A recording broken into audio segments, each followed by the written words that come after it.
Welcome to Facts TV News, where everything is true. Popular Westmoreland DJ shot dead at party. A popular disc jockey was shot and killed at a party in Little London, Westmoreland on Wednesday night.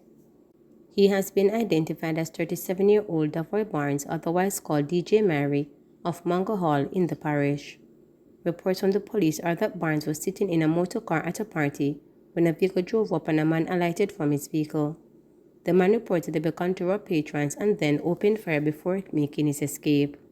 When the shooting subsided, Barnes was reportedly found suffering from what appeared to be gunshot wounds.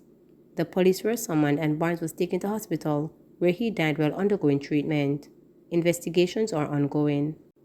Taxi operator killed, vehicle stolen in Westmoreland.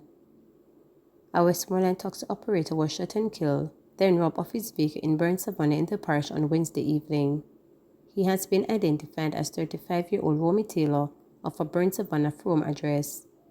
Reports from the police are that about 6:30 p.m., Taylor was standing at a car wash when a motorbike with two men aboard drove up. The pilot reportedly disembarked the bike, then brandished a firearm before opening gunfire, hitting Taylor in the right side of the head and upper body and lower back. The pilot was reportedly also the shooter, then drove away a grey 2011 Toyota Vaxi motor car operated by Taylor, while the other man drove away on the motorbike. The taxi operator was transported to hospital, where he was pronounced dead. Investigations are ongoing. Gun charges laid against men held in car park at Petrodram. The police have now laid charges against the three men held with guns in the car park at Petrodram. 29-year-old Nicholas Freeman, otherwise called Nico, construction worker Ryan Morrison, 23, otherwise called Alfred, and 21-year-old Akeem Moore, otherwise called Brown Chops, were charged on Wednesday with possession of prohibited weapon, unauthorized possession of ammunition, trafficking of prohibited weapon, and possession of a prohibited weapon with the intent to traffic. The police reported that about 6:30 a.m. on Thursday, November 23rd, lawmen carried out an operation along Marcus Carfi Drive, where a blue Toyota Yaris motor car with the three men aboard was searched. During the search, a Tyros 9mm pistol with a magazine containing 6 9mm cartridges and a .38 revolver containing 6.38 cartridges were found inside the motor car, according to the police. All three persons were taken into custody. They were charged after a question and answer session on Wednesday, November 29. Their court date is yet to be finalized. Members of Parliament want to adhere to standing orders. Members of Parliament have been warned to adhere to the standing orders and be in their assigned seats for House meetings, otherwise they will be marked absent. House Speaker Juliet Holness issued the warning at the end of November 29th sitting at the lower house. Mrs. Holness also pointed out that a member who is not for their assigned seat is not qualified to vote on matters before the House. She noted that one particular member who was not named has been absent for 80% of the House meeting, often without an excuse. The Speaker said her ability to exercise leniency is challenged if no valid excuse is offered. The Speaker warned that any member who does not comply with the attendance standing order will be held liable. Member Terrelong, if you are not in your seat, you will not be marked present. That is in keeping with the standing orders. I believe it is so important for us to understand the standing orders. I did not realize there were other members who took seats that were not their own. I only realized that one member slipped in a little late, and so I was advising that member. So the standing orders require that a member who comes into the House, no, not just late, in order to be marked present for the sitting, must sit in their assigned seat. If you do not sit in your assigned seat, you are not present at Parliament on the day in question. The standing order also dictates that if you were marked present and subsequently there is a vote being taken and you are not in the House, you are marked absent for the sitting. There is in fact one member that has been absent for 80% of the sitting of the House. with and without excuse, and having been written to outside of the required time for attendance. So if you have missed 6 consecutive sittings within a period of 21 days, the standing orders require that you must give the Speaker a valid reason for your absence within 15 days. However, in the Speaker exercising leniency, a member who is absent more than 70% of the time without giving any excuse to the Speaker makes it a challenge for the Speaker to be lenient. Now, just in case anyone wonders, it is not a member from the government side, and that is why I am ensuring that I am extremely lenient. However, this stands now as warning anyone who runs afoul of the standing orders in respect of attendance, whether it be from the opposition or government side, will be held firmly liable in keeping with the standing orders, and there will be no leniency afforded to that member.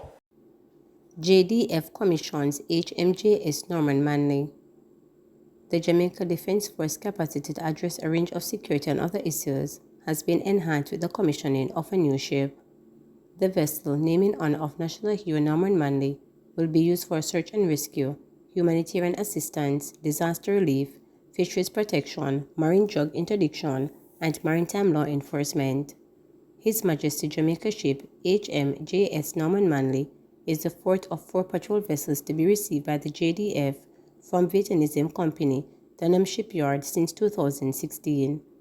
Deputy Prime Minister and Minister of National Security Dr. Horace Chang delivered the keynote address at yesterday's naming and commissioning ceremony for the ship on behalf of Prime Minister Andrew Holness, who is the Minister of Defense. Dr. Chang emphasized the significance of the new commissioning in line with the government's mandate to strengthen Jamaica's territorial integrity and enhance its marine domain awareness capabilities. The minister highlighted that this addition will augment significantly the JDF Coast Guard ability to monitor and safeguard the nation's borders effectively. He also noted the ship's significance to ensure that Jamaica has a sustainable blue economy. While Jamaica's location gives it natural advantages for shipping and trade, it places the country on the prime transshipment route for criminal networks, including in drugs, guns, and human trafficking. Security within Jamaica's maritime claim is central to the island's peace, security, and economic growth.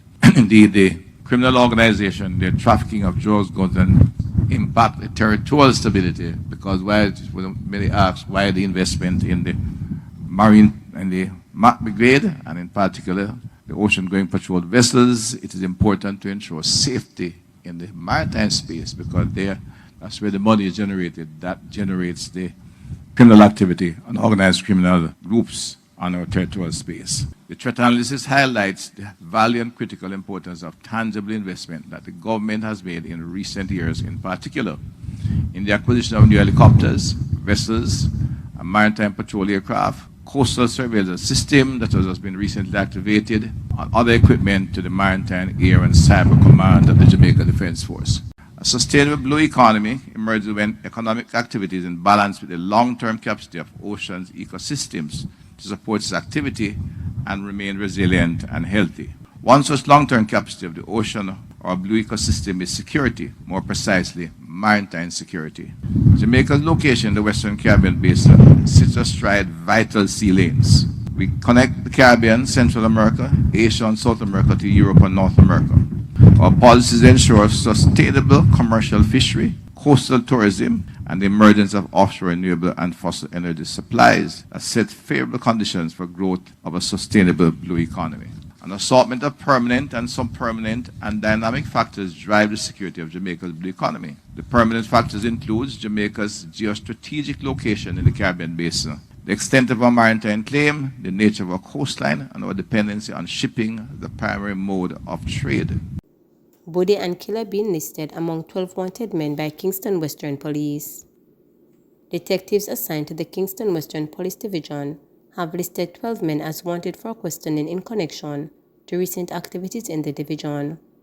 The men are being asked to report to the Denham Town Criminal Investigations Branch CIB before 6 p.m. on Saturday, December 2nd. Being sought are a man known only as Buddy, Neil Williams, otherwise called Killer Bean, Colin Townsend, otherwise called Jojo, Devon Ferguson, otherwise called Binti, Tariq, otherwise called Hittis, Beggs, otherwise called Bobo, Romario Barrett, otherwise called Papa, Odin Thomas, otherwise called Leanhead, a man known only as Naldo, a man known only as Timar, a man known only as Anil, and a man known only as Jane. Please remember to subscribe, like,